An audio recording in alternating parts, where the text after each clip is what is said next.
ये कहानी है मासूम बच्चों के कातिल की, जो उन्हें अपने साथ ले जाने की हर कोशिश करता है। इस कातिल का नाम पीटर पैन्स है, जो बच्चों को उकसाने के लिए एक ऐसी जगह की कहानी सुनाता है जिसका सपना हर बच्चा देखता है, जहाँ का पानी आईने की तरह साफ है और इस जगह पे रहने वाली परियां बच्चों की ख्वाहिशें पूरी करती हैं। इस जगह का नाम नेवरलैंड है, जहाँ बच्चे कभी बड़े नहीं होते और बच्चों की एंजॉयमेंट के लिए यहाँ हर चीज है।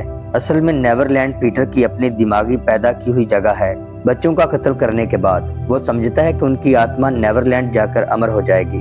कहानी के आगाज में हम एक बच्चे को देखते हैं जो पीटर के साथ है, जिसे पीटर नेवरलैंड की कहानी सुना रहा है और जल्द ही वो उस बच्चे को नेवरलैंड भेजना चाहता है। मगर कुछ ही दिनों बाद उस बच्चे के मिसिंग इश्तिहार लगे होते हैं। सीन चेंज होता है और हम एक सर्कस को देखते हैं, जिसके माहौल में बच्चे बहुत खुश होते हैं। सर्कस के अंदर एक जोकर है जो अपने कर्तव्य से बच्चों को खुश करने की कोशिश करता है। बच्चों की भीड़ में एक बच्चा जोकर को पसंद आता है, जिसके पास जाकर वो करतब दिखाता है। सर्कस के बाद हम उसी बच्चे को अपने घर में देखते हैं, जो आराम से लेटा हुआ है। उसकी माँ जैसे ही नहाने के लिए बाथरूम में जाती है, तभी बेसमेंट का थोड़ा सा दरवाजा खोले एक जोकर अपना सर निकालता है, जो कुछ देर पहले सर्कस में बच्चों के लिए करतब दिखा रहा था। बच्चा जोकर को देखते ही चौंक जाता है, जिसपे जोकर कहता है कि मैं खो गया था और यहाँ ठंड के साथ अंधेरा भी है। बच्चा पहले तो डर रहा होता है, लेकिन जोकर जैसे ही उसे बताता है कि मैं सर्कस वाला जोकर हूँ जिसे तुमने आज देखा था, ये सुनकर बच्चा रिलैक्स हो जाता है और जोकर से बातें करने लगता है। जोकर बच्चे को बताता है कि उसका नाम पीटर है और वो उसे नेवरलैंड लेकर जा सकता है, जहाँ मस्ती करने से कोई रोकने वाला नहीं। इन दोनों की बातों से बच्चे की माँ को अंदाजा हो जाता है कि घर में कोई और भी है जिसके साथ उसका बेटा बातें कर रहा है। वो जैसे ही बाहर आती है तो अपने बेटे को एक अनजान सी शक्ल वाले के साथ देखकर डर जाती है। वो अपने बेटे को पीटर से छीन लेती है और बेसमेंट का दरवाजा बंद कर देती है। घर में सस्पेंस फैल जाता है। बच्चे की माँ के हाथ में छुरी है, जिससे वो अपने बच्चे की हिफाजत करना चाहती है, मगर एकदम से खामोशी को तोड़ते हुए पीटर उस पे हमला करता है और खतरनाक तेजधार हथियार से वो उसके पैर काट देता है। पीटर जैसे ही बच्चे की तरफ बढ़ता है तो माँ जख्मी शेर की तरह छुरी से उस पे वार करती है और किसी हद तक वो पीटर को निढाल कर देती है। मगर पीटर भी हार नहीं मानता और जब उसे अंदाजा हो जाता है कि औरत के जिंदा रहने तक वो उसके बेटे को ले जा नहीं सकता, इसलिए बड़ी बेरहमी से वो उस औरत को मार देता है और फिर वो उस लड़के को अपने साथ ले जाता है। इसके बाद हमें 15 साल बाद का सीन दिखाया जाता है, जहाँ एक फैमिली बैठी ब्रेकफास्ट कर रही है। इस औरत के 2 लड़के और एक बेटी है, जिसका नाम बैंडी है। वो बैंडी से अपने छोटे भाई माइकल को साथ ले जाने को कहती है, लेकिन माइकल इनकार कर देता है क्योंकि उसके पास नई साइकिल है जो उसे आज ही अपने बर्थडे पर गिफ्ट मिली है। माइकल अपनी साइकिल लेकर स्कूल की तरफ जाने वाला होता है तो बैंडी यहाँ आ जाती है और माइकल को अपने साथ जाने का बोलती है, क्योंकि उसे अभी साइकिल चलाना सही से नहीं आता। माइकल बैंडी की बात मान लेता है और उसके साथ गाड़ी में बैठ जाता है। बैंडी उसे सॉरी कहती है क्योंकि उसे माइकल का बर्थडे याद नहीं था। कुछ ही देर बाद माइकल का स्कूल आ जाता है और बैंडी उसे ड्रॉप करके चली जाती है। वो उसे छोड़कर सैलून चली जाती है, जहाँ वो काम करती है। बैंडी दिमागी तौर पर परेशान है क्योंकि वो एक रॉनी नामी लड़के को पसंद करती है, मगर रॉनी उसे पूछता तक नहीं। बैंडी की फ्रेंड्स उसे सब कुछ भूलकर अपने साथ पार्टी करने को कहती हैं। अब हम एक शॉपकीपर को देखते हैं जिसकी क्लोजिंग का टाइम है। इसी बीच एक आदमी यहाँ आता है, जिसे देखकर शॉपकीपर कहता है कि शॉप बंद हो चुकी है। ये पीटर है और वो अपने लिए एक मास्क देखता है। शॉपकीपर जब पीटर से पैसे मांगता है तो वो उसे बड़ी बेदर्दी से मार देता है। माइकल का स्कूल में जूई नामी एक दोस्त है जो माइकल का बहुत ख्याल रखता है और माइकल भी उसके अलावा किसी और से बात नहीं करता। स्कूल से छुट्टी के वक्त बैंडी माइकल को लेने बाहर खड़ी होती है, तभी यहाँ रॉनी आ जाता है। बैंडी का ख्याल माइकल से भटक जाता है। वो बैंडी को सॉरी कहता है क्योंकि वो उसके साथ नहीं रह सकता। नेवरलैंड की वैन के साथ माइकल की बाइक खड़ी होती है और वो अपनी बाइक लेकर घर को चल देता है। जिस रास्ते पर माइकल जा रहा है वहाँ एक ट्रैप सेट किया गया है। रास्ते के बीच में एक तार है जो दूर से नजर नहीं आती। वो जैसे ही उससे टकराता है तो अपनी बाइक समेत बुरी तरह से गिरता है। माइकल नहीं जानता कि वो कैसे गिरा और उसके सामने नेवरलैंड की वैन क्या कर रही है। उसके ऊपर एक खौफ तारी हो चुका है और तभी पीछे से पीटर आ जाता है। खौफनाक मास्क वाले आदमी को देखकर माइकल मजीद खौफजदा हो जाता है। पीटर उसे अपने साथ नेवरलैंड चलने को कहता है। माइकल जब शोर मचाता है तो पीटर उसे उठाकर वैन में ले जाता है। दूसरी तरफ बैंडी अभी भी स्कूल के बाहर है और उसे माइकल का इंतजार किए काफी टाइम हो चुका है, मगर वो ये नहीं जानती कि माइकल कब का जा चुका है। वो घबराए हुए स्कूल के अंदर जाती है और उसकी टीचर से पूछती है कि माइकल अभी तक बाहर नहीं आया। टीचर से बैंडी को पता चलता है कि सारे बच्चे स्कूल से जा चुके हैं और तुम्हें उसे घर जाकर देखना चाहिए, शायद वो तुमसे पहले जा चुका हो। माइकल एक रूम में अकेला है, उसके पास फोन भी है। वो अपने घर वालों को कॉल करना चाहता है लेकिन यहाँ कोई सिग्नल नहीं। तभी पीटर खाना लेकर आ जाता है। माइकल उससे पूछता है कि तुम कौन हो, जिसपे वो बताता है कि मैं पीटर हूँ। पीटर जब अपने चेहरे से मास्क हटाता है तो उसका खौफनाक चेहरा देखकर माइकल बहुत ज्यादा डर जाता है, जिससे पीटर उसे कहता है कि मुझसे डरने की कोई जरूरत नहीं, क्योंकि मैं तुम्हें एक ऐसी जादुई जगह पर ले जाने वाला हूँ जहाँ तुम्हारी उम्र के और भी लोग हैं और तुम वहाँ सारी जिंदगी एंजॉय करोगे और ये एंजॉयमेंट तुम्हारी बर्थडे का गिफ्ट होगा।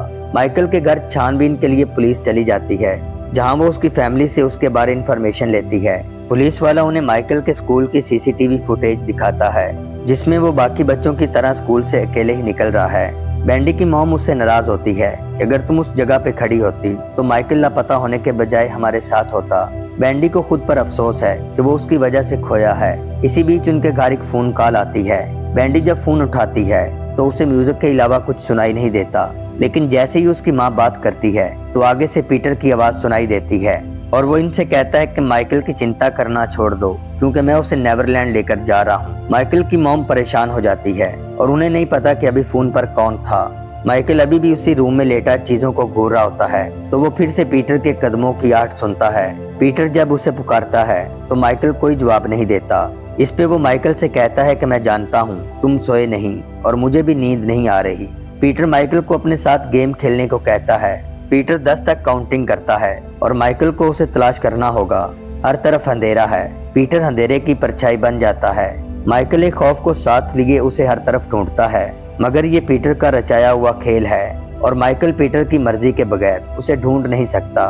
माइकल उसे ढूंढता हुआ एक ऐसे कमरे में चला जाता है जहाँ कुछ पुतले पड़े हैं। वो यहाँ से भागने की भी कोशिश करता है, लेकिन वो जान जाता है कि पीटर उसके आसपास ही है और तभी एक पुतला हरकत करता हुआ माइकल पे टूट पड़ता है। वो ऐसे खौफजदा हो जाता है जैसे उसकी कोई जान निकालने वाला हो। ये पीटर है जो पुतले में छुपा हुआ था। पीटर को माइकल के पास से एक तस्वीर मिलती है जिसमें वो खुद और उसका स्कूल फ्रेंड जूही है। माइकल बताता है कि वो उसका बेस्ट फ्रेंड है। इस पे पीटर कहता है कि तुम्हारे एंजॉयमेंट के लिए जूही भी यहाँ आ जाए तो तुम्हें कैसा लगेगा। माइकल नहीं चाहता कि जिस मुसीबत में वो खुद फंसा है जूही को भी उसी में देखे, लेकिन पीटर उसकी बात कहाँ मानने वाला है। पीटर वही करने वाला है जो उसे अच्छा लगेगा। बैंडी को अपनी एक फ्रेंड से पता लगता है कि उसका नाम पीटर पैन्स है और ये वही है जो 15 साल पहले बच्चों को किडनैप करके जान से मार दिया करता था। इसी बीच बैंडी की मॉम भी यहाँ आ जाती है। वो बताती है कि मैंने उसे हर जगह ढूंढा मगर वो कहीं नहीं मिला। बैंडी खुद भी परेशान है और अपनी मॉम से बोलती है कि आपको सोना चाहिए। इसके बाद हम बैंडी को जूही और उसकी सिस्टर के साथ देखते हैं। बैंडी इन दोनों के साथ एक ऐसे आदमी से मिलने जाती है जिसका कुछ वर्ष पहले बेटा खो गया था और वो कभी वापस नहीं आया और उसे उठाने वाला भी पीटर पैन्स ही था। वो आदमी इन्हें बताता है कि मेरे बेटे के खोने के बाद मुझे फोन आया और किडनैपर ने मुझसे कहा कि मैं उसे नेवरलैंड लेकर जा रहा हूँ और वो अपने बेटे को कभी तलाश करने की कोशिश मत करे क्योंकि वो तुम्हें कभी भी नहीं मिलेगा। और मैं आज तक अपने बेटे की राह देख रहा हूँ मगर वो कभी लौट कर नहीं आया। सीन बदलता है और हम बच्चों से भरी एक बस को देखते हैं जो बच्चों को उनके घर छोड़ने जा रही है, मगर रास्ते में पीटर पैन्स की वैन खड़ी होती है और वो नाटक कर रहा है कि उसकी वैन खराब है। बस का ड्राइवर जब नीचे उतरकर उसकी हेल्प करने को पूछता है तो जालिम पीटर भरी बस के सामने ड्राइवर को जान से मार देता है। ये सब देखकर बच्चे सहम जाते हैं और पीटर जैसे जैसे बस के करीब जाता है बच्चों का खौफ और बढ़ने लगता है। पीटर असल में जूही के लिए आया था मगर वो बस में होता ही नहीं। माइकल उसी रूम में है जहाँ पीटर उसे छोड़ गया था। वो अपने मोबाइल के साथ लगा होता है। तभी उसे किसी के आने की आवाज आती है और वो फिर से अपने मोबाइल को छुपा देता है। ये एक औरत है जिसका नाम टिंक बेथ है, जिसे पीटर ने कई बरसों पहले किडनैप किया था, लेकिन अब वो पीटर की गर्लफ्रेंड है और उसकी हर चीज का ख्याल रखती है। टिंक माइकल को हौसला देती है और कहती है कि पीटर जो कुछ भी करता है वो बच्चों के भले के लिए करता है, क्योंकि वो जिन बच्चों को भी यहाँ लाता है उन्हें नेवरलैंड भेज देता है ताकि वो अच्छे से मजे कर सके। इस पे माइकल कहता है तुम उस जगह पे क्यों नहीं गई। टिंक कहती है कि मैं सबसे अलग हूँ और नेवरलैंड की परी हूँ और मैं कुछ वक्त बाद एक जादुई प्राणी बन जाऊंगी और जो चाहूँ वो कर सकूंगी। इसके लिए मुझे पीटर की हर बात मानना होगी और तुम्हें भी ऐसा ही करना होगा।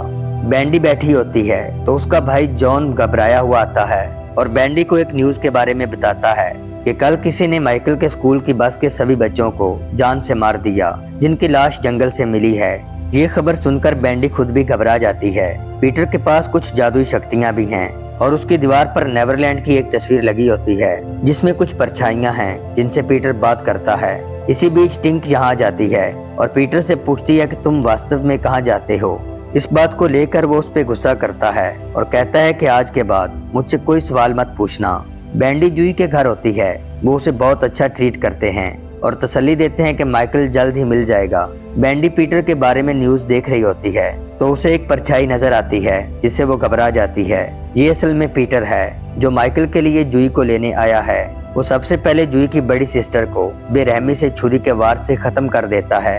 बैंडी मोबाइल के लिए चार्जर ढूंढ रही होती है, तभी उसे बाहर से चिल्लाने की आवाज आती है। वो जैसे ही दरवाजा खोलती है तो जूही के डैड को खून में लथपथ देखती है, जिसे एक जालिम कातिल वार करके मार रहा होता है। वो एक रूम में जाकर छुप जाती है, लेकिन पीटर नहीं जानता कि घर में कौन कौन है। वो उस रूम को अच्छे से देखता है जहाँ बैंडी छुपी हुई है, मगर बैंडी घबराने के बजाय होश से काम लेती है और दूसरे रूम में पहुंच जाती है, जहां वो जूही की मॉम से टकरा कर डर जाती है। इसी दौरान पीटर भी यहां आ जाता है, लेकिन उसकी बैंडी पर नजर नहीं पड़ती और वो जूही की मॉम को एक प्लास्टिक बैग में बंद करके मार देता है। बैंडी ये सब अपनी आंखों से देख रही होती है, लेकिन वो कुछ कर नहीं सकती। बैंडी अपना फोन चार्ज कर रही होती है तो उसे बाहर से रोने की आवाज आती है।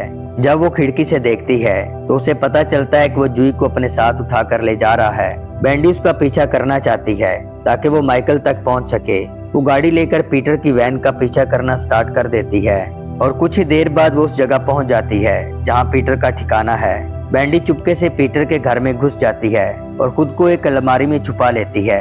ये रूम पीटर का है और जब वो उसे देखती है तो हैरान हो जाती है कि वो कैसा एक दरिंदा सिर्फ इंसान है। पीटर जूही को लेकर माइकल के रूम में जाता है। जूही माइकल को देखकर उसके गले लग जाता है। पीटर उससे कहता है कि अब तुम्हारे पास एक दोस्त है और तुम्हें खुश होना चाहिए और आज रात तुम दोनों में से एक नेवरलैंड जाएगा, जहां हर तरह का सुख है। पीटर इन दोनों में पहले जूही को चुनता है और अपने साथ ले जाता है। माइकल चिल्लाता है क्योंकि उसे पता है कि वो जूही के साथ कुछ न कुछ बुरा करने वाला है। बैंडी अपने मोबाइल का चार्जर ढूंढती हुई किचन तक पहुंच जाती है, जहां वो जूही के पीछे पीटर को देखती है। बैंडी मोबाइल का चार्जर लगाकर उनके पीछे जाने लगती है और आखिरकार वो उस रूम तक पहुंच जाती है जहां माइकल को बंद किया गया है। वो जैसे ही लॉक खोलती है तो टिंक आ जाती है। वो बैंडी से पूछती है कि तुम कौन हो और यहाँ कैसे आई हो। बैंडी डरी हुई है और कहती है कि मैं अपने भाई माइकल के लिए आई हूँ। वो टिंक से विनती करती है कि मुझे अपने भाई के पास जाने दो।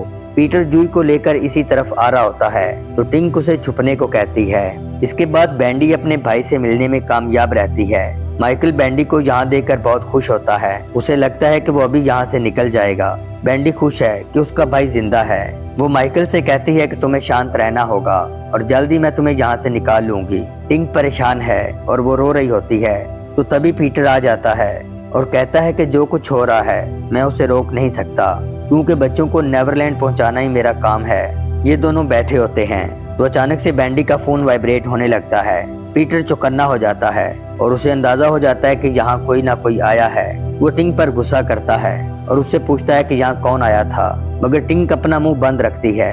पीटर भागा भागा उस रूम में जाता है जहाँ माइकल है। माइकल को भी पता चल जाता है कि वो इसी तरफ आ रहा है। पीटर जैसे ही रूम में पहुंचता है तो माइकल को अकेले पाता है। वो उससे कहता है कि मैंने तुम्हें किसी से बात करते सुना है और मुझे लगता है कि यहाँ कोई है, और जो बच्चे मुझसे झूठ बोलते हैं वो कभी नेवरलैंड नहीं जा पाते। बैंडी यहीं छुपी होती है और वो मौका देखते ही उस पे हमला कर देती है। इसी बीच वो और माइकल उसे रूम में बंद कर देते हैं। टिंक बाहर ही होती है और वो बैंडी को पकड़ लेती है और कहती है कि अगर मैंने तुम्हें जाने दिया तो वो मुझे जान से मार देगा, इसलिए तुम कहीं नहीं जा सकते। बैंडी टिंक को इमोशनल कर देती है और कहती है कि मैं जानती हूँ तुम कौन हो और उसने तुम्हें यहाँ कब से रखा हुआ है। पीटर के निकलने से पहले टिंक इन दोनों को छुपने को कहती है। पीटर के आने से पहले ही वो यहाँ से गायब हो जाते हैं। पीटर जब टिंक से उनके बारे पूछता है तो वो कोई जवाब नहीं देती। बैंडी को वो रास्ता मिल जाता है जहाँ पीटर जूही को लेकर गया था। बैंडी चलते चलते उस रूम में पहुँच जाती है जहाँ एक कॉफिन पड़ा है। जब कॉफिन के अंदर से किसी के चिल्लाने की आवाज आ रही होती है तो बैंडी कॉफिन को खोलती है। उसमें जूही होता है जो बैंडी को देखते ही उससे लिपट जाता है। बैंडी उसे लेकर एक विंडो के पास आती है जहाँ से बाहर निकलने का रास्ता है। और आखिरकार वो जुई को बाहर निकालने में कामयाब हो जाती है और उसे कहती है कि जितना जल्दी हो सके हमारे लिए मदद भेजना। दूसरी तरफ हम पीटर और टिंक को देखते हैं। टिंक उसे कहती है कि मुझे नेवरलैंड पर यकीन नहीं है। ये सुनने के बाद पीटर का गुस्सा जाग उठता है और वो टिंक को बुरी तरह से पीटता है। इसी रूम में टेबल के नीचे माइकल भी छुपा हुआ है, लेकिन पीटर इस बात से अनजान है। पीटर पूरी तरह से वहशी बन जाता है और बड़ी बेरहमी से वो टिंक के दोनों बाजू काट देता है। बैंडी अभी बेसमेंट में ही होती है तो अचानक से एक भयानक शक्ल उसके सामने आ जाती है और डर के मारे वो चिल्लाने लगती है। ये भी एक कैदी है जिसे पीटर ने कई सालों से कैद किया हुआ है। बैंडी के चिल्लाने की आवाज पीटर भी सुन लेता है। वो बेसमेंट में जाने लगता है तो नीचे छुपा माइकल एक चाकू पीटर की टांग में घुसा देता है और जल्दी वो यहाँ से भाग जाता है। कैदी बैंडी से मदद की इल्तिजा करता है, लेकिन पीटर के आने से पहले वो यहाँ से निकल जाती है। बैंडी पीटर से छुप रही होती है और तभी पीटर उसे अचानक से पकड़ लेता है। बैंडी खुद को छुड़वाने की बहुत कोशिश करती है। इसी बीच पीटर उसकी 2 उंगलियां काट देता है। वो दर्द से चिल्ला उठती है, लेकिन यहाँ उसकी मदद के लिए कोई नहीं। इस सब के बावजूद वो हार नहीं मानती और उसका मुकाबला करती रहती है। पीटर जब दोबारा बैंडी पर हमला करता है तो वो उसकी गर्दन में इंजेक्शन लगा देती है, जिससे उसे नशा होने लगता है। ये वही इंजेक्शन है जो पीटर टिंक को लगाया करता था। नशा होने के बावजूद भी पीटर उसका पीछा नहीं छोड़ता और उस जगह पहुंच जाता है जहां बैंडी छुपी होती है। इसी बीच वो पीटर पर हमला करके फिर से छुप जाती है, लेकिन पीटर माइकल को पकड़ लेता है। वो उसे मारने ही वाला होता है तो बैंडी उसे पीछे से काबू कर लेती है। वो खुद भी काफी हद तक जख्मी हो चुकी है, पर उसने अभी तक हार नहीं मानी और आखिरकार माइकल और बैंडी दोनों मिलकर पीटर को खत्म कर देते हैं और यहीं एक जालिम कातिल की कहानी खत्म हो जाती है। इसके बाद हम माइकल को उसकी फैमिली के साथ देखते हैं और सब मिलकर माइकल का बर्थडे सेलिब्रेट करते हैं और यहीं इस कहानी का एंड हो जाता है। आपको ये कहानी अच्छी लगी हो तो लाइक और सब्सक्राइब कर दें।